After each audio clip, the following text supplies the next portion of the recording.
शरत चंद्र चट्टोपाध्याय द्वारा लिखित उपन्यास चरित्रहीन का भाग 5। शाम होने में अब देर नहीं थी। उपेंद्र और सतीश पाथुरिया घाट में एक तंग गली के मोड़ पर जा खड़े हुए। उपेंद्र ने कहा, मैं समझता हूँ, अवश्य यही गली है। सतीश ने संदेह प्रकट किया, इस गली में वह रह नहीं सकता। यह कदापि नहीं है। टूटी दीवार पर वह जो टिन खड़ा हुआ है, संभव है कि इसी पर किसी दिन गली का नाम लिखा हुआ था। वह अब पढ़ा नहीं जाता। सतीश बोला, अच्छी तरह जाने बिना जाया नहीं जा सकता। यह गली पाताल प्रवेश की सुरंग हो सकती है। उपेंद्र हंसते हुए बोले, तो तू पहरेदार बनकर रहे, मैं अंदर जाकर दिखाता हूँ। सतीश ने पहले बाधा देने की चेष्टा की, बाद को उपेंद्र के पीछे चलते चलते बोला, उपेंद्र भैया, मेरी तरह डाकू आदमी भी इन सब जगहों में शाम के बाद आने का साहस नहीं करते। तुम्हारा साहस तो खूब है। उपेंद्र हंसकर बोले, बमबाजों का साहस भले आदमी के साहस से अधिक होता है सतीश। दुष्कर्म कर सकने को ही साहस नहीं कहते। सतीश उस बात का प्रतिवाद न करके अत्यंत सावधानी से रास्ता देख देख कर चलने लगा। पैरों के नीचे ही दुर्गंध कीचड़ से भरा खुला पनाला था। क्षीण दृष्टि वाले सतीश के उसमें गिर जाने की पूरी आशंका थी। एक जगह पर छोटी गली बहुत ही तंग और अंधेरी हो गई थी। सतीश ने पीछे से उपेंद्र के कुर्ते का खूंट खींच कर पकड़ लिया और कहा, उपेंद्र भैया, करते क्या हो? इसी रात को जान देना है क्या? उपेंद्र ने हंसकर कहा, इतनी देर में मुझे ठीक याद आ गया, और एक मकान के बाद ही 13 नंबर का मकान है। लगभग 60 साल पहले केवल एक दिन मैं यहाँ आया था, इसलिए पहले मैं पहचान न सका, अब पहचान गया। ज़रूर यही रास्ता है। सतीश ने विश्वास नहीं किया। कहा, रास्ता तो है ज़रूर, लेकिन तुम्हारे हमारे लिए नहीं। जिन लोगों के लिए विशेष रूप से इस पथ की सृष्टि है, उनमें से किसी के साथ शरीर छूट गया तो इस रात को स्नान करके मरना पड़ेगा। इस वक्त चलो, लौट चलें। उपेंद्र जवाब न देकर सतीश का हाथ पकड़कर खींचते हुए ले गए और कुछ दूर आगे जाकर एक मकान के सामने खड़े होकर बोले, तू सिगरेट पीता है? तेरी जेब में दिया सलाई होगी, एक बार जलाकर देख, यह कितने नंबर का मकान है। सतीश ने माचिस जलाकर अच्छी तरह मकान का नंबर जांच कर कहा, अच्छी तरह पढ़ा नहीं गया, किंतु चौखट के ऊपर खड़िया से 13 नंबर लिखा हुआ है। शायद तुम्हारी बात ही ठीक है, किंतु मैं पूछता हूँ, मकान नंबर 13 हो या 53? यहाँ तुमको ज़रूरत ही क्या हो सकती है? उपेंद्र उत्तर न देकर पुकारने लगे, हारान भैया, ए हारान भैया। ऊपर नीचे निकट दूरी पर सर्वत्र अंधेरा था, शब्द मात्र नहीं था। सतीश डर गया। उपेंद्र फिर पुकारने लगे। बहुत देर में ऊपर की खिड़की खुली और साथ ही स्त्री कंठ से आवाज़ आई, कौन है? उपेंद्र ने कहा, दरवाज़ा खोलने को कह दे, हारान भैया कहाँ है? आती हूँ, ज़रा ठहरिए। पल भर के बाद दरवाज़ा खुलने की आवाज़ के साथ ही क्षीण प्रकाश की रेखा रास्ते के ऊपर आ पड़ी। उपेंद्र दरवाज़ा ढेल कर चौखट पर खड़े होकर स्तंभित हो गए। वह स्त्री मिट्टी के तेल की डिबिया हाथ में लिए निकट ही खड़ी है। माथे पर थोड़े से आंचल के बीच से जूड़े का एक हिस्सा दिखाई दे रहा था। उसका एक भी केश स्थान भ्रष्ट नहीं हुआ है। स्वच्छ सुंदर मुंह पर दीप का प्रकाश पड़ जाने से दोनों भवों के बीच एक बिंदी जगमगा उठी और जरा सी झुकी हुई दोनों आंखों में से जो विद्युत प्रवाह बह चला, चारों ओर के निविड़ अंधकार में उसकी अपूर्व ज्योति ने क्षण काल के लिए दोनों को ही विभ्रांत कर दिया। सतीश ने स्पष्ट देख लिया कि होठों पर हंसी की रेखा बाधा पाकर बार बार आकर लौट रही है। उसने उपेंद्र के शरीर को ढेल दिया। उपेंद्र चौंक पड़े, घबराहट के साथ बोल उठे, कहाँ है हारान भैया? उस स्त्री ने कहा, वह ऊपर ही हैं, पैदल चलने में असमर्थ हैं। माँ भी आज 7-8 दिनों से खाट पर पड़ी हुई है। घर में केवल मैं ही ठीक हूँ। आप उपेंद्र बाबू ही तो हैं। हम लोगों को आगामी कल आपके आने की आशा थी, इसलिए तैयार न थी। रसोई घर में रहने पर इस तरफ की आवाज़ सुनाई नहीं पड़ती, बहुत पुकारना चिल्लाना पड़ता है। ऊपर आइए, यहाँ बड़ी सर्दी है, कहकर रास्ता दिखाकर ऊपर जाने की सीढ़ियों पर चढ़ने लगी। 2-3 कदम ऊपर चढ़कर मुंह घुमाकर हाथ की बत्ती को नीचे करके वह बोली, सावधानी से चढ़िएगा, सीढ़ियों की ईंटें बहुत सी खिसक गई हैं। इनकी यह आशंका निर्मूल नहीं है। यह बात सीढ़ी देखने के बाद ही वे जान गए, इसलिए बड़ी सावधानी से दोनों चढ़ने लगे। 2 मंजिला पक्का मकान था। पहले ऊपर के हिस्से में 5-6 कमरे थे। उनमें से 2-3 गिर गए थे। एक अगली वर्षा में गिरने को तैयार था। बाकी तीनों में से सामने वाले कमरे में तीनों ने प्रवेश किया। प्रवेश करने के साथ ही समझ में आ गया कि अत्यंत अनाधिकार प्रवेश हो गया है। चूहे उस कमरे में फटे पुराने तोशक तकियों से रुई निकालकर कमरे में सर्वत्र बिखेर कर इच्छानुसार विचरण कर रहे हैं। ऐसमय में प्रकाश हो जाने और जन समागम से वे दौड़ धूप मचाकर चिल्लाहट के साथ छिपने लगे। कमरे में सर्वत्र टूटी हुई मेज कुर्सियां, काठ के पिटारे, टूटे हुए टिन, खाली शीशी बोतल और अन्य कितने ही पुराने ज़माने की गृह सामग्री के टूटे अंश बिखरे हुए थे। उसमें एक किनारे पर चौकी पड़ी हुई थी। फटी एक गद्दी, फटी पोशाक, फटे तकिए वगैरह जमा करके ज़बरदस्ती एक तरफ ढकेल कर रखे गए थे। उसके ही एक हिस्से में एक चटाई बिछी हुई थी। यह कमरा मेहमानों के लिए था। उस स्त्री ने फर्श पर चिराग रखकर कहा, ज़रा प्रतीक्षा करें, मैं खबर देती हूँ। यह कहकर वह ज्यों ही कमरे से बाहर गई त्यों ही सतीश जूता पहने मेहमानों के उस आसन पर उछलकर खड़ा हो गया। उपेंद्र भैया के साथ बोले, यह क्या किया? सतीश तड़प कर बोला, पहले प्राण रक्षा करूं, उसके बाद भद्रता की रक्षा होगी। देख नहीं रहे हैं? पैरों के पास उजाला देखकर कमरे के सब सांप बिच्छू दौड़े चले आ रहे हैं। सतीश ने जिस तरह भय दिखाया, उसके विचार तर्क का अवसर नहीं रहा। उपेंद्र भी उछलकर चढ़ गए। चौकी की उस तंग जगह में स्थनाभाव के कारण दोनों जब धक्कम धक्का कर रहे थे, तभी वह स्त्री लौट आई और किवाड़ के सामने खड़ी होकर खिलखिलाकर हंस पड़ी। इनके डर जाने की बात वह समझ गई थी। बोली, यह है मेरे ससुर की डीही, आप लोग इस तरह अपमान कर रहे हैं। उपेंद्र संकोचाकर तुरंत उतर पड़े और सतीश पर नाराज होकर बड़बड़ाने लगे। इसी ने भय दिखाया ऐसे ही। सतीश उतरा नहीं, विनय दिखाकर बोला, भय क्या दिखाता हूँ उपेन भैया, मेरी विद्या चाणक्य के श्लोकों से अधिक नहीं है।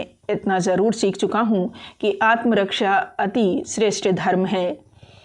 उस स्त्री की ओर देखकर वह बोला, अच्छा आप ही बताइए तो, आत्मरक्षा के निमित्त थोड़ा सा निरापद स्थान खोज लेना क्या अन्याय है? आपके ससुर के डीह का अपमान करने का हमारा साहस नहीं है, बल्कि यथेष्ट सम्मान के साथ ही आपके आश्रित प्रजापुंज की राह छोड़कर इतनी थोड़ी सी जगह में हम लोग खड़े हैं। तीनों हंस पड़े। इस परिहास ने दरिद्र लक्ष्मी को कुंठित नहीं किया, बल्कि इसके अंदर जो सरलता और संवेदना छिपी थी, वह युवती अति सहज भाव से ही उसे समझ गई। इसका स्पष्ट प्रकाश उसके हास्योज्वल मुख पर देखकर उपेंद्र ने मन ही मन अत्यंत आराम अनुभव किया। उसके मुंह की तरफ देखकर मुस्कुराकर बोले, प्रजाजन आपके सामने कभी उसके ऊपर अत्याचार करने का साहस न करेंगे। अब वह आदमी नीचे उतर आ सकता है।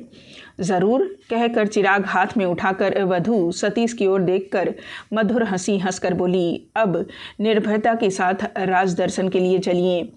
थोड़े से हास परिहास से अपरिचित होने की दूरी जैसे एकदम घट गई और तीनों प्रफुल्ल मुंह से कमरे से बाहर चले गए।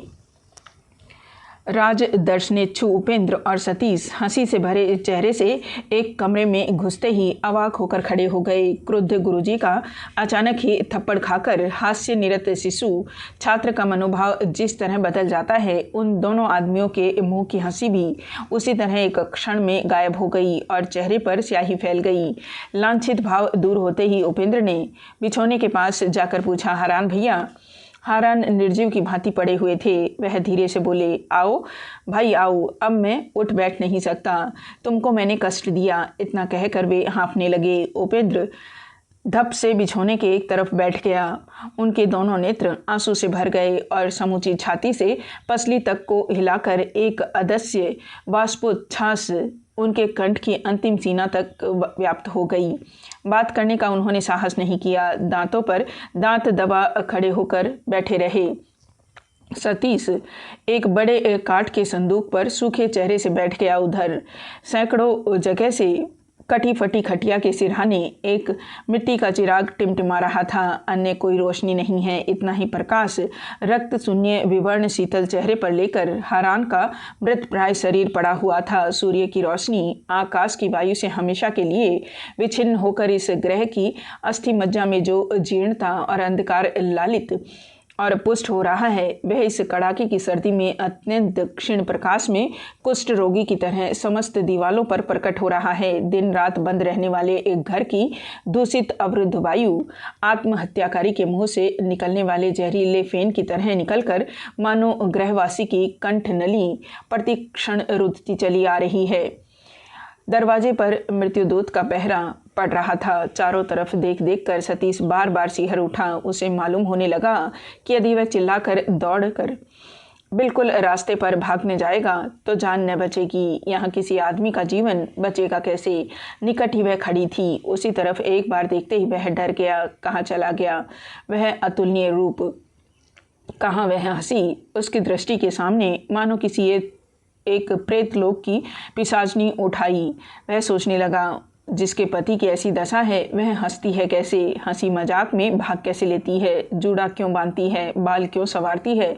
और बिंदी क्यों लगाती है? पल भर के लिए उसके सामने समस्त नारी जाति के प्रति घृणा उत्पन्न हो गई। ऐसे ही समय में हारान ने पुकारा, किरण, उपेन आया है। यह बात माँ जानती है। वधू निकट आकर झुक पड़ी और धीरे धीरे बोली, माँ सो रही है, डॉक्टर कह गए हैं सो जाने पर जगाया न जाए। हारान ने मुंह बनाकर कहा, चूल्हे में जाए वह डॉक्टर, तुम जाओ उनको बता दो। उपेंद्र पास ही बैठे सब कुछ सुन रहे थे। वह बोल उठे, आज रात को खबर देने की जरूरत नहीं है हारान भैया, कल सवेरे खबर देने से ही काम चल जाएगा। उपेंद्र समझ गए कि रोग के कष्ट भोगते रहने से हारान बहुत चिड़चिड़ा हो गया है, इसलिए इस निरपराधनी सेवापरायण वधू का अकारण ही तिरस्कार होने से व्यथा अनुभव कर जरा सी सांत्वना इंगित करने के लिए एक बार उन्होंने मुंह की तरफ ध्यान से देखा, लेकिन कुछ भी दिखाई नहीं दिया। किरणमयी के झुके हुए मुंह पर दीपक का प्रकाश नहीं पड़ रहा था। कुछ देर यूं ही रहकर दूसरे ही क्षण तेजी से वह बाहर चली गई। उपेंद्र उदास चित्त बैठे रहे और हारान पहले की तरह हाँफने लगे। निस्तब्ध कमरा सतीश के लिए और भी भीषण हो उठा। थोड़ी ही देर बाद हारान ने हाथ बढ़ाकर उपेंद्र को छूकर पास आने का इशारा करके अति क्षीण कंठ से कहा, 7-8 वर्ष बाद मुलाकात हुई है, इस बीच क्या एक बार भी तुम्हारा यहाँ आना नहीं हुआ? इसी बीच उपेंद्र को अनेक बार इस तरफ आना पड़ा था, लेकिन उसको वह स्वीकार न कर सके। बोले, क्या बीमारी है हारान भैया? हारान ने कहा, ज्वर, खांसी आदि। इस समय उस प्रसंग को उठाने की आवश्यकता नहीं है, सब कुछ खत्म हो चुका है। उधर संदूक पर बैठा उपेंद्र मन ही मन सिर हिलाने लगा। हारान ने फिर कहा, मुझे भी तुम्हारी बात याद नहीं पड़ती। ठीक समय पर याद पड़ने से शायद काम बनता। पल भर चुप रहकर खुद ही बोले, काम और क्या बनता? खैर छोड़ो इन सब बातों को। एक काम करो भाई, मेरा 2000 रुपये का जीवन बीमा है और यह टूटा फूटा मकान। तुम ठहरे वकील, एक लिखा पढ़ी कर, जिससे कि सभी चीज़ों पर तुम्हारा ही पूरा हाथ रहे। इसके बाद रह गए तुम और मेरी बुढ़िया माँ। उपेंद्र ने कहा, और तुम्हारी स्त्री? मेरी स्त्री किरण? हाँ, वह तो है ही। उसके माँ बाप कोई भी जीवित नहीं हैं, उसको भी तुम देखना। उपेंद्र निर्निमेष दृष्टि से इस मुर्मुस की ओर देखते हुए कुछ सोचने लगे। सतीश जेब से घड़ी निकाल कर उठ खड़ा हुआ और बोला, उपेंद्र भैया, रात के 10 बज गए, वहाँ वे लोग शायद घबरा रहे हैं। हारान ने ध्यान से देखते हुए कहा, यह कौन है उपेन? मेरे मित्र हैं, मेरे साथ ही कलकत्ता आए हैं। जब मैं जा रहा हूँ हारान भैया, कल फिर आ जाऊँगा। नहीं, कल नहीं, एकदम कागज़ तैयार करके परसों आना। जो कुछ मेरे पास है और जो कुछ मुझे कहना है उसी दिन कह दूँगा।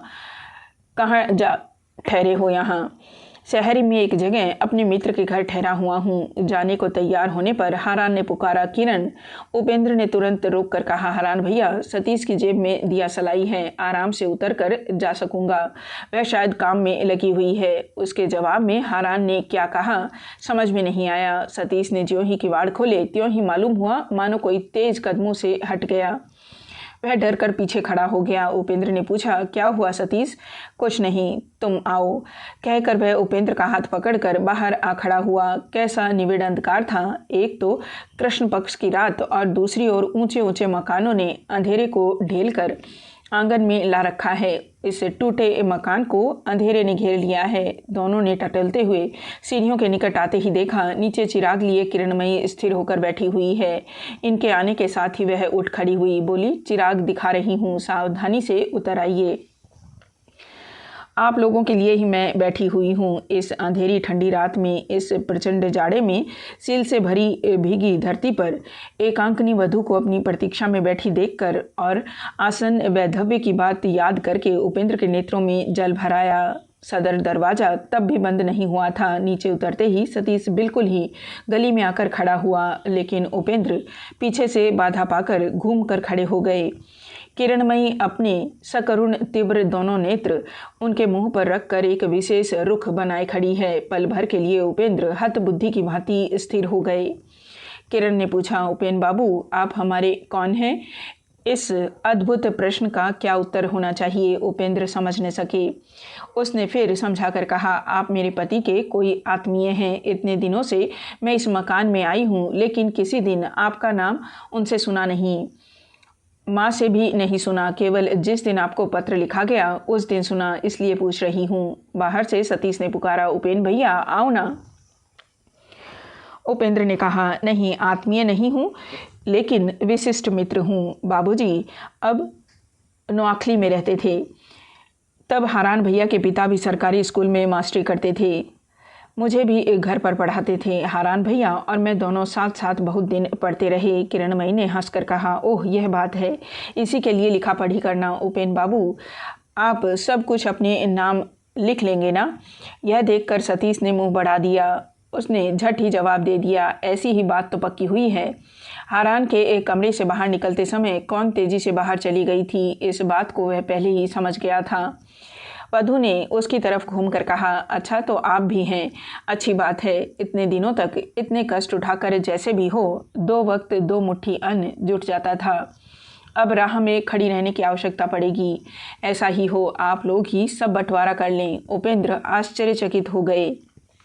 सतीश ने उत्तर दिया, जिसकी चीज़ है यदि वही दे जाए तो किसी को कुछ कहने की गुंजाइश नहीं है। किरणमयी के दोनों नेत्र आग की तरह जल उठे। बोली, मुझे है, मरने के समय मनुष्य की मति बिगड़ जाती है। मेरे पति को यही हुआ है, लेकिन आप लोग लिख कर लेने वाले होते कौन हैं? सतीश बोल उठा, यह तो मैं नहीं जानता, लेकिन हारान बाबू में आज भी बुद्धि है। इस बात की सम्मति मेरी आत्मा दे रही है।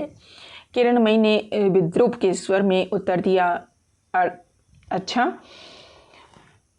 बड़ा अच्छा स्वभाव है। लोग बात बात में कहा करते हैं, जाने दीजिए लोगों की बात। उपेंद्र को लक्ष्य करके वह बोली, लेकिन यह बात मैं पूछती हूँ, मैं कैसे जानूंगी कि अंतिम समय में वह राह की भिखारिनी न बना देंगे? कैसे विश्वास करूँगी वह धोखा नहीं देंगे? इतना बड़ा आघात उपेंद्र को मानो असह्य मालूम हुआ। कुछ कहने भी जा रहे थे, लेकिन न कहकर अपने को संभाल लिया। सतीश ने कहा, भाभी, जानने की आवश्यकता आपको नहीं है। किरणमयी भी उसी दम उत्तर न दे सकी। इस व्यंग्यात्मक आत्मीय संबोधन स्पर्धा से वह अवाक हो गई थी। पल भर देखते रहने पर केवल बोली, भाभी, आवश्यकता नहीं है। सतीश ने कहा, नहीं, अगर आप अपना अधिकार आप ही नष्ट न करती तो हारान बाबू को इस सतर्कता की आवश्यकता नहीं थी। इतनी रात को बेकार झगड़ा न कीजिए, जरा समझ कर विचार कीजिए तो। तेज कार्बोलिक की गंध से जैसे सांप अपने उठाए हुए फन को पल भर में संभाल कर आघात के बदले में आत्मरक्षा का उपाय सोचने लगता है, यह निरुपमा, यह लीला कैलाशमयी तेजस्विनी पल भर में उसी प्रकार से कुपित होकर बोली, मेरे विषय में कैसी बात उन्होंने कही है, सुनो तो। उपेंद्र से अब चुप न रहा गया। इस गर्विता नारी का संदिग्ध तिरस्कार उनको उत्तप्त सूल की तरह बीनते रहने पर भी उनका उच्च शिक्षित भद्र अंतःकरण सतीश की इस जासूसी के विरुद्ध विद्रोह कर उठा। वह अनुचित उत्तेजना से कुछ गुप्त रहस्य खींच निकालने की चेष्टा कर रहा था। इसको वह समझ गए थे। सतीश को बाधा देकर उन्होंने किरणमयी से कहा, क्यों आप सतीश के पागलपन पर ध्यान देकर अपने आप को उद्विग्न कर रही हैं? पति का संपत्ति से वंचित करने का अधिकार किसी को नहीं है। आप निश्चिंत रहिए, मैं तो समझता हूँ आपको विशेष सुविधा होगी। यह समझकर ही हारान भैया ने लिखा पढ़ी की बात उठाई है, लेकिन आपकी राय के बिना तो वह किसी तरह से भी न हो सकेगी। रात बहुत हो गई है, किवाड़ बंद कर दीजिए। चल सतीश, अब देर मत कर। सतीश को ढेलकर गली में खड़े होकर मुस्कुराकर वे बोले, कल परसों फिर भेंट होगी। अच्छा, नमस्कार। उस सुनसान गली से निकलकर दोनों एक किराए की गाड़ी पर चढ़ गए और खुली खिड़की से रास्ते में मंदीभूत जनस्रोत की ओर चुपचाप देखते रहे। बातें करने योग्य मन की अवस्था किसी की भी नहीं थी। उपेंद्र व्यथित चित्त से सोचने लगे, कल ही घर लौट जाऊंगा, भला हो बुरा हो मुझे हाथ डालने की आवश्यकता नहीं है। केवल लौट जाने के पहले यही देखता जाऊंगा कि हारान भैया की चिकित्सा हो रही है। उसके बाद और कुछ भी नहीं। 8 साल जो आदमी मन के बाहर पड़ा हुआ था वह बाहर ही पड़ा रहेगा। यह सोचकर शरीर पर लगे कीड़े मकोड़ों की तरह इस विरक्तिकर चिंता को शरीर से झाड़ फेंक कर उपेंद्र गाड़ी में ही हर बार हिलडुल कर बैठ गए। सतीश को पुकार कर बोले, एक चुरूट दे तो, बहुत सर्दी है। सतीश ने जेब से चुरूट निकाल कर दी और वैसे ही बाहर की तरफ देखता रहा। कोई बात उसने नहीं कही। उपेंद्र चुरूट सुलगाकर धुआं उड़ाते हुए सतीश को सुनाकर बोले, अंदर का अंधकार इसी तरह धुएं की तरह बाहर निकल जाना चाहिए। सतीश ने हुंकारी तक भी नहीं भरी। धड़धड़ाती हुई किराए की गाड़ी परिचित अपरिचित रास्तों, गलियों, घरों और दुकानों को पार करती हुई चलने लगी। चुरूट जल गया, उसका धुआं कहाँ आकाश में विलीन हो गया। तब भी दोनों रास्ते के दोनों तरफ वैसे ही चुपचाप ताकते रहे। उपेंद्र ने मन ही मन सोचा, सतीश अवश्य ही ये सब लेकर सोच रहा है और जो भी हो कुछ न कुछ निश्चय कर रहा है, नहीं तो वह इतनी देर तक चुप रहने वाला आदमी नहीं है। और उसका आलोच्य विषय क्या है, यह अनुमान करने पर उपेंद्र को आदि से अंत तक सब ही स्मरण हो आया। पीछे तौर से सिहर उठने पर वह मन ही मन बोले, क्या कुछ घटना घट गई, और जो घटना हो गई है वह कितनी ही सोचनीय क्यों न हो। सभी का एक सही कारण उन्होंने इस बीच अनुमान कर लिया, लेकिन सतीश क्या सोचकर इस असहाय अपरिचिता के साथ झगड़ा करने को तैयार हो गया था, इसी को वह किसी तरह समझ न सके। घर की बहू अपने ऊपर तत्काल आने वाली विपत्ति की आशंका से केवल आत्मरक्षा के निमित्त 2 कड़ी बातें कह सकती है, ऐसी सीधी सी बात भी सतीश समझ न सका।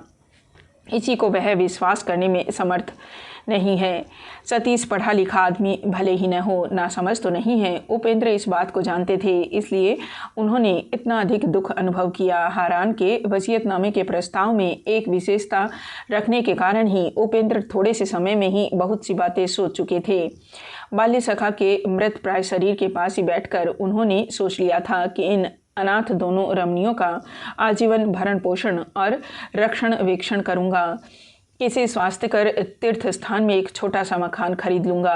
वह पेड़ पौधों से भले और भद्र पड़ोसियों से शांत तथा सुदृढ़ भाव से घिरा रहेगा। गृहपालित गाय बछड़ों की सेवा करके, अतिथियों ब्राह्मणों की पूजा करके, शुद्ध व्रतों का पालन करके इन दोनों स्त्रियों के दिन जिस प्रकार बीतने लगेंगे, इसका काल्पनिक चित्र कल्पना में मधुर हो उठा था। इस चित्र के एक तरफ पेड़ पौधों की आड़ में सभी जरूरी चीज़ों के पीछे अपने लिए थोड़ा सा स्थान भी शायद अपनी गैर जानकारी में चिन्हित करने का प्रयास कर रहे थे। उसी समय किरणमयी के भद्दे अभियोग, संशय, क्षुब्ध क्रुद्ध व्यवहार ने बवंडर की तरह उस चित्र तक को भी लुप्त कर दिया।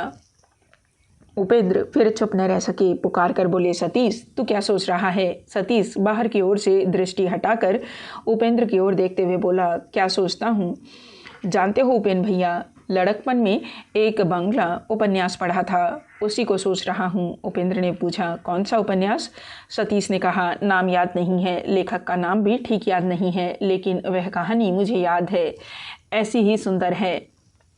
उपेंद्र उत्सुक होकर उसकी तरफ देखते रहे। सतीश ने शिकायत के स्वर में कहा, चिरकाल तक अंग्रेजी पढ़कर ही तुमने दिन बिताए उपेंद्र भैया, किसी दिन बंगला की तरफ तुमने देखा नहीं। लेकिन हमारे देश में ऐसी ऐसी पुस्तकें हैं कि एक बार पढ़ने से ही ज्ञान प्राप्त हो जाता है। इतना कहकर वह एक लंबी सांस लेकर चुप हो गया। उपेंद्र ने विरक्त होकर कहा, पहले उपन्यास की कहानी कहो तो सुनूं, उसके बाद देखा जाएगा कि कितना ज्ञान उत्पन्न होता है। सतीश हंसकर बोला, पहले वचन दो, गुस्सा तो न होगे। नहीं, तो क्या है? सतीश ने कहा, बहुत ही सुंदर कहानी है। उस किताब में लिखा है कि एक धनी जमींदार नाव पर बैठकर कहीं जा रहे थे। एक दिन संध्या को एकाएक बादल घिराने पर भयंकर आंधी वर्षा शुरू हुई। वे तो डर के मारे उतर कर किनारे चले गए। सामने एक बहुत टूटा फूटा मकान था। वर्षा के भय से उसी में घुस पड़े। उस मकान के सभी कमरों में अंधेरा था, कहीं भी कोई आदमी नहीं था। मकान में सब जगह घूम घाम कर अंत में ऊपर के एक कमरे में उन्होंने देखा, टिमटिमाता हुआ चिराग जल रहा है और फटे बिछोने पर एक आदमी मरणासन पड़ा हुआ है और उसकी पद्य पलासी रूपवती स्त्री लोट-पोट कर रो रही है। उस रात को उसने कोई एक भयानक सपना देखा था। अच्छा उपेंद्र भैया, क्या तुम सपने में विश्वास करते हो? उपेंद्र ने कहा, नहीं। उसके बाद?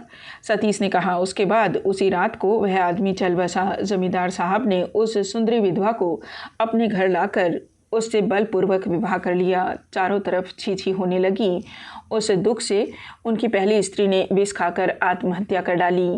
बार बार पद्य साक्षी का जिक्र होने से उपेंद्र समझ गए कि सतीश विष वृक्ष का पंखोद्धार कर रहा है और सतीश की इस अद्भुत स्मृति शक्ति के परिचय से किसी दूसरे समय शायद वह खूब हंसते, लेकिन इस समय हंसी नहीं आई।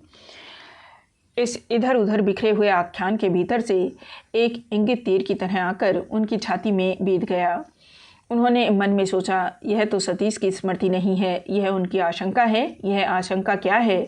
और जिसको आश्रय करके विष वृक्ष की डाल पत्तियों को तोड़कर उन्हें अपने ही सांचे में इसने गढ़ डाला है। इसी बात को याद करके उपेंद्र गंभीर लज्जा से सिकोड़ गए। सतीश ने अंधेरे में यह बात नहीं देखी थी कि पल भर के लिए उपेंद्र का मुख पीला पड़ गया है। सतीश व्यथा पर व्यथा पहुँचाकर फिर बोला, तालाब खोद कर गड़ियाल मत बुलाओ उपेंद्र भैया। उपेंद्र उत्तर न दे सके। बहुत देर बाद बोले, बंगला उपन्यास की बात छोड़ो, लेकिन कैसा उपदेश तुम देना चाहते हो? सुनूं तो? सतीश हंसकर बोला, यही देखो उपेंद्र भैया, तुम गुस्सा हो गए। तुमको मैं उपदेश नहीं दे सकता, लेकिन पाँव पकड़कर अनुरोध कर सकता हूँ। वहाँ जाने की जरूरत नहीं है, वे अच्छे आदमी नहीं हैं। कौन है वे लोग? सुनूं तो? सतीश ने कहा, तुम गुस्सा मत होना उपेंद्र भैया, बहुवचन का प्रयोग तो भद्रता मात्र है। मैं हारान बाबू की बात नहीं कहता, वह भले बुरे के बाहर चले गए हैं। उनकी माँ को भी मैंने आंखों से देखा नहीं है। मैंने तीसरे व्यक्ति का जिक्र किया है। तीसरे व्यक्ति का अपराध?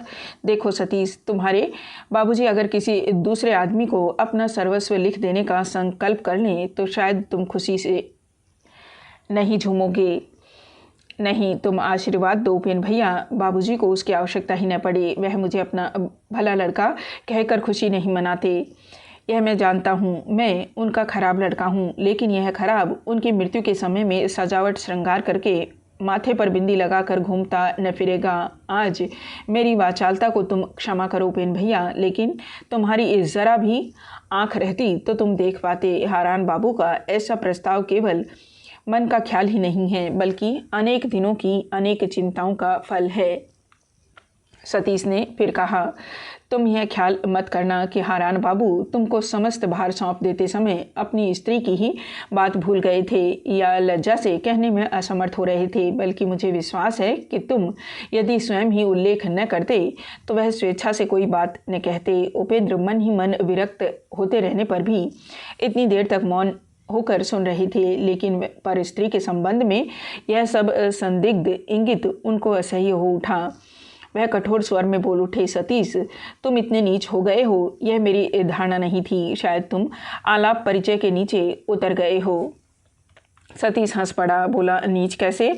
बुरे को बुरा कहता हूँ इसलिए। भला हो या बुरा हो, इस तरह बोलने का तुम्हारा क्या अधिकार है? अधिकार? वह है अंग्रेजी ढांचे की बात। बंगला में इसका अर्थ नहीं होता। हमारे समाज में इतना सूक्ष्म विचार नहीं चलता। जेल खाने के कैदी को चोर कहने में भी बहुत लोग आपत्ति करते हैं, लेकिन उस बात को तो साधारण 5 आदमी मानकर नहीं चल सकते।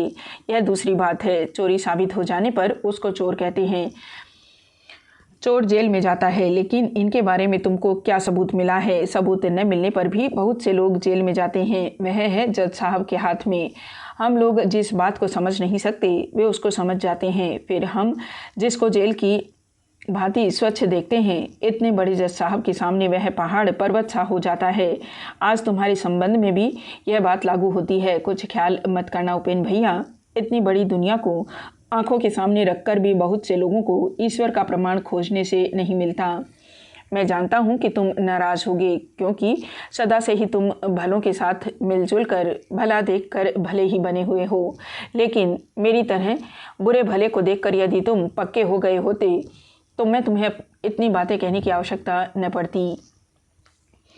तुम्हारी अपनी ही आंखों में बहुत सी चीज़ें पकड़ में आ जाती। उपेंद्र पल भर चुप रहकर बोले, सभी चीज़ों के आंखों में पड़ने की आवश्यकता मुझे नहीं है, लेकिन पक्का हो जाने के लिए तेरी ही तरह नीच भी मैं न बन सकूंगा। तो इस प्रसंग को बंद कर दे, गाड़ी फाटक के भीतर प्रवेश कर रही है। लेकिन एक बात तू याद रख सतीश, कच्चे का दाम क्या है उसको केवल तभी समझ सकेगा जबकि तू और भी पक्का हो जाएगा। अगले दिन उपेंद्र को उठने में देर हो गई। बहुत देर पहले सूर्योदय हो चुका है। यह खिड़की के सुराग से आने वाली किरणों से ही समझ में आ गया। उपेंद्र व्यस्त हो उठे। सतीश कमरे में नहीं था। वह कहाँ चला गया? बाहर बिहारी खड़ा था। आकर उसने खबर दी, सतीश बाबू सामने के बगीचे में कुश्ती लड़ रहे हैं और नीचे चाय दी जा चुकी है। वहाँ साहब वगैरह आपकी प्रतीक्षा में हैं। उपेंद्र चटपट तैयार होकर ज्यों ही नीचे उतर पड़े, ज्योतिष त्यों ही हाथ पकड़कर चाय की मेज पर उनको ले गया। वहाँ उनकी बहन सरोजनी प्रतीक्षा कर रही थी। वह अखबार फेंक कर हंसते हुए मुख से बोली, कल रात को 10 बजे तक हम आप लोगों की बाट देखते रहे। अंत में मछली भैया ने कहा, अवश्य ही कोई निर्दय मित्र रास्ते से पकड़ कर ले गए हैं और आप लोग शायद रात को लौटे ही न। लौटने में कल कितनी रात हो गई थी उपेंद्र बाबू? उपेंद्र ने हंसकर कहा, 12। विशेष काम से आबद्ध हो जाने से मैंने सबको कष्ट दिया है। ज्योतिष ने कहा, इसे हम लोग समझते हैं। हमने यह ख्याल नहीं किया था कि तुम लोग झूठ मूठ राह में घूमते हुए चक्कर काट रहे होंगे। सतीश बाबू कहाँ चले गए? बिहारी ने आकर निवेदन किया। सतीश बाबू बगीचे के उस तरफ कुश्ती लड़ रहे हैं और उनको खबर दे दी गई है। बिहारी के चले जाने पर सतीश को देखते हुए ज्योतिष बोले, कुश्ती क्या जी, और भी कोई है क्या? उपेंद्र ने कहा, मैं जानता तो नहीं, कुश्ती शायद नहीं। लड़कपन से व्यायाम करने की आदत है, वही कर रहा है शायद। सरोजनी कल दोपहर के समय म्यूजियम देखने गई थी। संध्या के बाद घर लौटने पर उन्होंने सुना कि उपेंद्र और उनके मित्र आ गए हैं, लेकिन उस समय वे लोग पथुरिया घाट चले गए थे। उन्होंने पूछा, सतीश बाबू कौन है? उपेंद्र बाबू, मैंने तो देखा नहीं। कल जिस समय हम लोग आए आप मौजूद नहीं थी। सतीश मेरा बचपन का मित्र है, यद्यपि आयु में बहुत छोटा है। यह लो, आ तो गया। सतीश ने कमरे में प्रवेश किया। क्या ही सुंदर भरा पूरा शरीर है। माथे पर तब भी बूंद बूंद पसीना चमक रहा था। सुंदर गोल चेहरे पर लाल आभा पड़कर और भी सुंदर दिखाई पड़ रही थी। सरोजनी ने पल भर देखकर ही आंखें झुका ली। ज्योतिष ने कहा, बिहारी कह रहा था आप कुश्ती लड़ रहे थे, लेकिन कुश्ती ही लड़े या जो कुछ भी करें, आपके इस शरीर की तरफ देखने से ईर्ष्या होती है। हम लोगों की तरह 4-5 आदमी भी शायद आपके पास तक पहुंच नहीं सकते। सतीश तनिक हंसकर बोला, बिना परीक्षा के इतना बड़ा सर्टिफिकेट मत दीजिए। इसके सिवा केवल शरीर का बल लेकर ही क्या होगा? मेरे पास और कोई ताकत ही नहीं। बात के अंतिम अंश में दुख का आभास दिखाई पड़ा। सरोजनी ने चाय डालते डालते मन ही मन अनुमान किया कि सतीश बाबू की सांसारिक अवस्था शायद अच्छी नहीं है। ज्योतिष पहले ही उपेंद्र से सुन चुके थे, वह चुप ही रहे। इसके बीच चाय की कटोरियाँ परिपूर्ण हो उठी। सतीश उस तरफ नज़र तक न डालकर दीवार पर टंगे एक चित्र की तरफ ताकता रहा। ज्योतिष ने कहा, आइए सतीश बाबू, सब कुछ तैयार है। सतीश वहाँ से चला आया। तनिक हंसकर बोला, आप लोग शुरू कर दें, मैं बिना स्नान किए कुछ भी नहीं खाता पीता। विलक्षण, मैं तो यह बात नहीं जानता था। तो जाइए, अब देर मत कीजिएगा। बेहरा, नहीं नहीं, आप घबराइए मत, मेरा स्नान यथा समय ही होगा। इसके अलावा प्रातःकाल खाने पीने की मेरी आदत नहीं है। मध्याह्न का भोजन मेरा साधारण 5 आदमियों से कुछ अधिक है। उसको असमय में चाय आदि बेकार की चीज़ें खा पी कर मैं नष्ट कर देना पसंद नहीं करता। इससे तो अच्छा है कि उस हारमोनियम को खोलकर 2 भजन ही गाऊँ, आप लोगों के दोनों ही काम चलें। भजन गाने के प्रस्ताव से सरोजनी अत्यंत प्रफुल्ल हो उठी। सिर उठाकर वह एकाएक बोल उठी, अच्छा, लेकिन दूसरे ही क्षण घबराकर उसने मुंह झुका लिया। वह बात उसके अपने ही कानों में कैसी सुनाई पड़ी। ज्योतिष हंसकर बोले, मेरी बहन गाना बजाने से और कुछ भी नहीं चाहती। नहीं नहीं सतीश बाबू, आप कुछ। उपेंद्र इतनी देर से चुप रहकर मन ही मन कूदते जा रहे थे। बोल उठे, नहीं नहीं, फिर क्या, वह स्नान किए बिना खाता पीता नहीं, सवेरे कुछ भी नहीं खाता। हम लोग लगातार कोशिश पैरवी करते रहे और इधर चाय की कटोरियाँ ठंडी हो जाए। ले सतीश, तुझे क्या भजन वजन करना है, कर ले, मुझे और भी काम है। कहकर चाय की कटोरी उन्होंने मुंह से लगा ली। ज्योतिष मन ही मन संतोष अनुभव कर मुस्कुराने लगे। सतीश दूर एक कुर्सी पर बैठ गया। इसके बाद उसमें गाने का उत्साह नहीं रहा। सरोजनी उदास होकर मुंह झुकाए चाय पिलाने लगी। उपेंद्र चाय पीते पीते बोले, इसके कारण कहीं चैन नहीं। दुनिया से बाहर उसका स्वभाव है, एक न एक उलझन पैदा कर ही देता है। उसने सवेरे ही गाना गाने के बदले बांसुरी बजाने का सुझाव नहीं रखा। यही सौभाग्य है। किसी को इस बात में सत्य का आभास तनिक भी नहीं मालूम हुआ। सभी व्यंग्य समझकर हंसने लगे। तब तक चाय भी चलने लगी। वह कमरे के चित्रों को घूम घूम कर देखने लगा। संध्या के बाद एक समय सरोजनी ने धीरे धीरे उपेंद्र से कहा, आपने एक गाना सुनने नहीं दिया, आपका यह भारी अन्याय है। उपेंद्र बोले, अच्छा, इस समय उसका प्रतिकार हो सकेगा, आने दो सतीश को। ज्योतिष बोले, वास्तव में उपेन, जैसी ठंडक पड़ी है, कहीं भी निकलने की इच्छा नहीं होती। ज़रा गाना बजाना होने से बुरा नहीं होगा। लेकिन सतीश बाबू कहाँ हैं? डॉक्टरी करने को तो नहीं गए हैं। उपेंद्र बोले, हो भी सकता है, शायद जान पहचान के मित्रों के साथ भेंट करने गया है। सरोजनी ने चकित होकर प्रश्न किया, सतीश बाबू डॉक्टर हैं क्या? उपेंद्र ने हंसकर कहा, हाँ। ज्योतिष बोले, नहीं उपेन, केवल स्कूल में पढ़ने से काम नहीं चलेगा। किसी अच्छे होम्योपैथिक के साथ यदि कुछ दिन घूम सके तभी कुछ सीख सकेंगे। नहीं तो यह जो कहावत चली आ रही है, सत मारी सहस्त्र मारी, केवल मरीजों को मारते ही रहेंगे। तुम कहो तो मैं एक भले सज्जन डॉक्टर के साथ परिचय करा सकता हूँ, लेकिन दोनों में कैसे पटेगी कहा नहीं जा सकता। तुम जैसा सर्टिफिकेट दे रहे हो। उपेंद्र बोले, आदमी अच्छे होंगे तो अवश्य पटेगी, वरना खून खराबा हो सकता है। सरोजनी विस्मित होकर देखने लगी। ज्योतिष बोले, और भी अच्छा है? उपेंद्र ने कहा, अच्छा ही है। उसको पहचान कर, उसके दोष गुण सब समझ कर जो उसका मन पावेगा वह बहुत ही अच्छी चीज़ पावेगा। लेकिन मन पाना ही ठीक कठिन है। वह जटिल है या दुर्बोध है, यह बात नहीं, बल्कि खूब सीधा, खूब स्पष्ट है। मुझे मालूम पड़ता है कितना कष्ट होने के कारण ही लोग उसको समझने में भी भूल करते हैं। मतभेद होने पर भी हम लोग जहाँ भद्रता की दुहाई देने लगते हैं और शिष्ट भाव से मतभेद लेकर मन उदास बनाकर चले आते हैं, वह वहाँ हाथापाई करके मीमांसा ही कर पाता है। बचपन से मैं उसको जानता हूँ, कभी मैंने नहीं देखा कि उसके मुंह से एक बात निकली हो और मन में कुछ दूसरी ही हो। इसी से मेरा उस पर इतना प्रेम भाव रहता है। ज्योतिष हंसकर बोले, इसलिए तुम कह रहे थे कि साधारण लोगों के बीच इसे लेकर चलना फिरना कठिन है। उस समय ज्योतिष की ओर उपेंद्र का मन नहीं था, इसलिए उनकी बातें कानों में पहुंचने पर भी हृदय में प्रवेश न कर सकी। बाल्य सखा के विरुद्ध कल रात का व्यवहार और रूढ़ भाषा उनको भीतर ही भीतर क्लेश दे रही थी। इसलिए बात ही बात में उनका मन पिछले दिनों के अति एकांत स्थान में घूम रहा था। किशोरावस्था के छोटे बड़े कलह विवादों में विभिन्न मोहल्लों के समान उम्र वालों के साथ हाथापाई, मारपीट, वाद विवाद और दूसरी अनेक आपद विपद में सर्वत्र सतीश बलिष्ठ शरीर लेकर उनके पास जा खड़ा होता था। उन्हीं सब याद पड़ने वाली और भूली हुई कहानियों के बीच में आकर अचानक उनका हृदय अत्यंत अनुतप्त हो उठा और ज्योतिष की बातों से जब उपेंद्र बोला, हाँ, इसीलिए चिरकाल से उसको मैं इतना प्यार करता हूँ। ज्योतिष और सरोजनी दोनों ही आश्चर्य से उसकी तरफ देखते रह गए। इस असंबद्ध बात को वे कोई भी अर्थ न समझ सके, लेकिन दूसरे प्रश्न का कोई भी समय नहीं रहा। चुपचाप पर्दा हटाकर सतीश घुसा। उसको पहले सरोजनी ने देखा। वह भी हंसकर बोली, अच्छा हुआ सतीश बाबू आ गए। सतीश सबको देखकर हंसते हुए बोला, शायद मेरे विषय में बातें चल रही थी। उपेन भैया मुझे किसी के सामने अब मुंह दिखाने योग्य न रखेंगे। इतना कहकर वह पास ही एक कोच पर बैठने जा रहा था कि उपेंद्र ने हाथ से हारमोनियम दिखाकर कहा, ज़रा वहाँ जाकर बैठो। सरोजनी अभी अभी मुझे दोष दे रही थी कि केवल मेरे ही कारण उस वक्त गाना नहीं हो सका।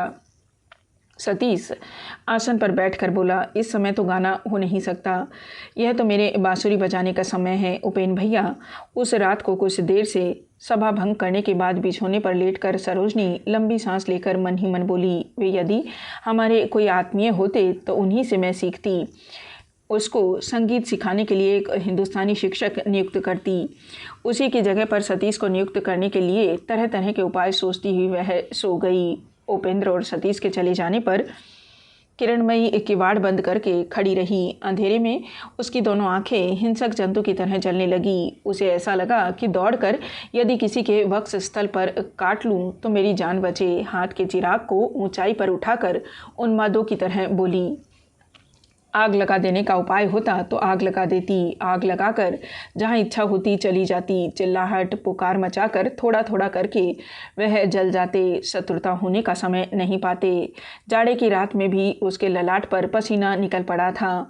उसे हाथ से पहुँचते पहुँचते सहसा अपने को धिक्कार देकर वह बोल उठी, क्यों मैं खबर भेजने लगी, क्यों अपने पैरों पर मैंने कुल्हाड़ी चला दी। लेकिन मैं निश्चित रूप से कह सकती हूँ कि यह सब अभाग्नि बुढ़िया का काम है। अपने लड़के के साथ मिलकर उसी ने ऐसी हालत पैदा कर दी है।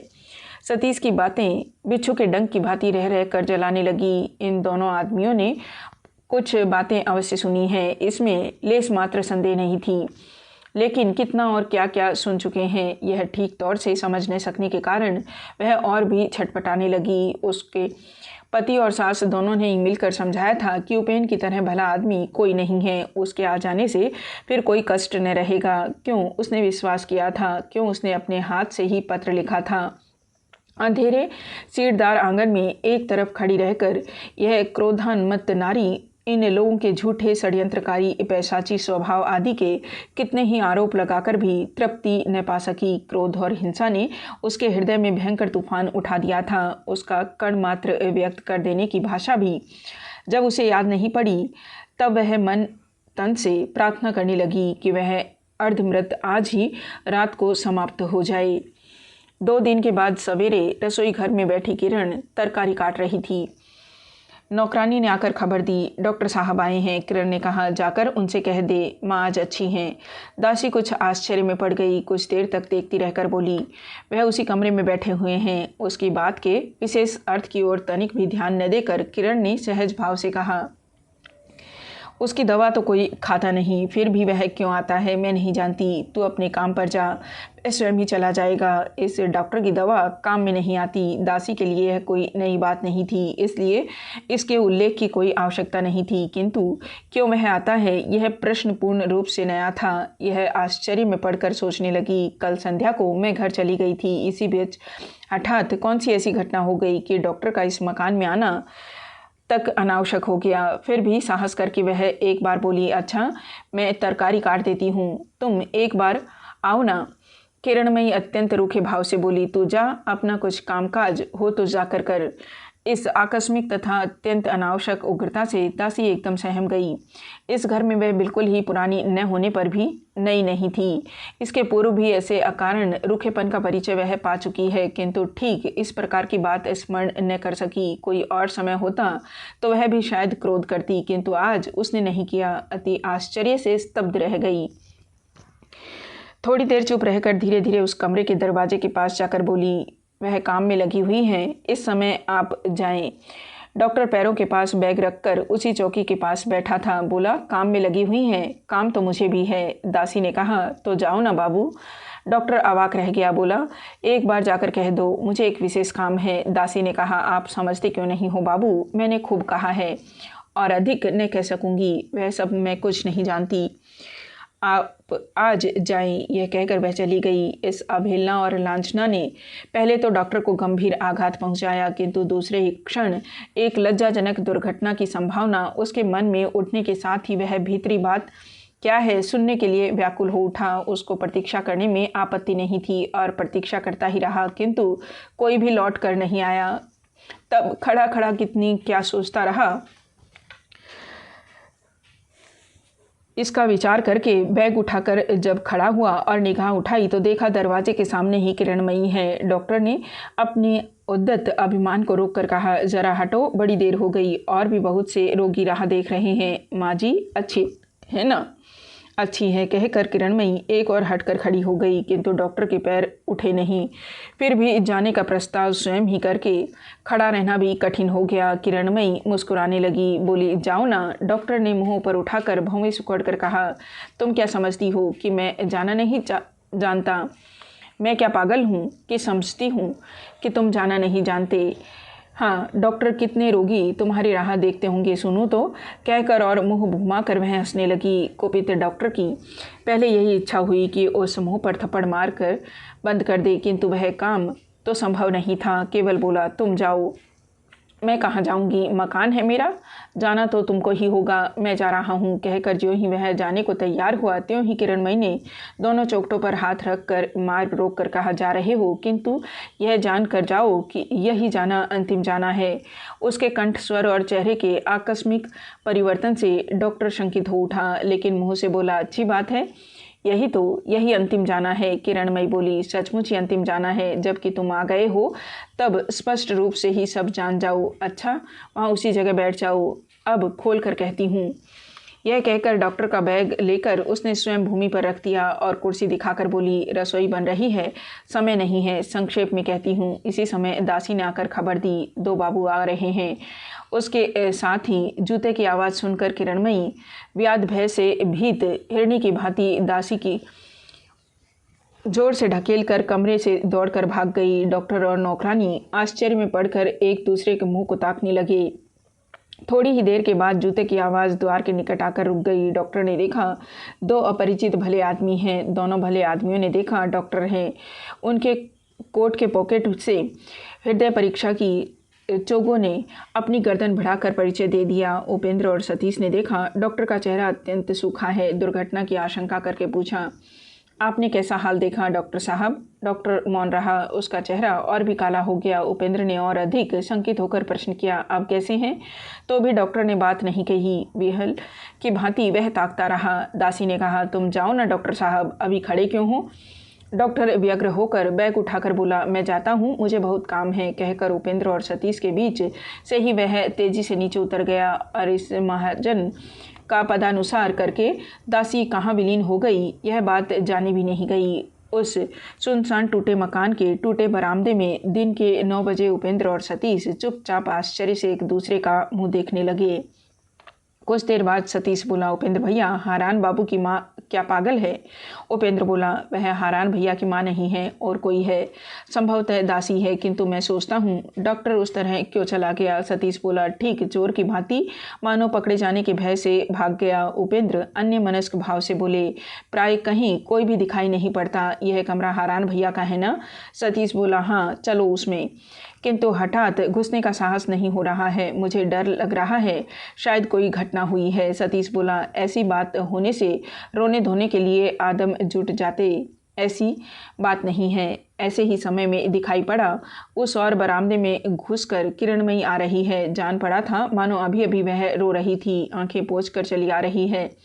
कल दीपक के प्रकाश में जो मुंह सुंदर दिखाई पड़ रहा था, आज दिन के समय सूर्य के प्रकाश में स्पष्ट समझ में आ गया। ऐसा सौंदर्य पहले कभी दिखाई नहीं पड़ा, जीवित भी नहीं, चित्रों में भी नहीं।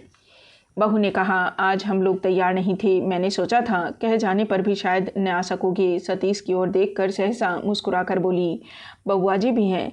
आज सतीश ने सिर झुका लिया। उपेंद्र ने पूछा, हारान भैया कैसे हैं? बहू ने उत्तर दिया, वैसे ही, चलिए उस कमरे में चले। हारान के कमरे में उनकी माँ अघोरमयी बिछौने के पास बैठी हुई थी। उपेंद्र के प्रणाम करते ही ऊंचे स्वर से रो पड़ी। हारान थके गले से मना करके बोला, चुप भी रहो माँ। उपेंद्र लज्जा से दुख से एक और बैठ गए। सतीश इस तरह उस ओर देखकर मुंह को यथासाध्य भारी बनाकर उस काठ के संदूक पर जाकर बैठ गया। बहू पल भर खड़ी रहकर सतीश की तरफ विद्युत कटाक्ष फेंक कर बाहर चली गई, मानो स्पष्ट धमका गई, तुम लोग यह काम अच्छा नहीं कर रहे हो।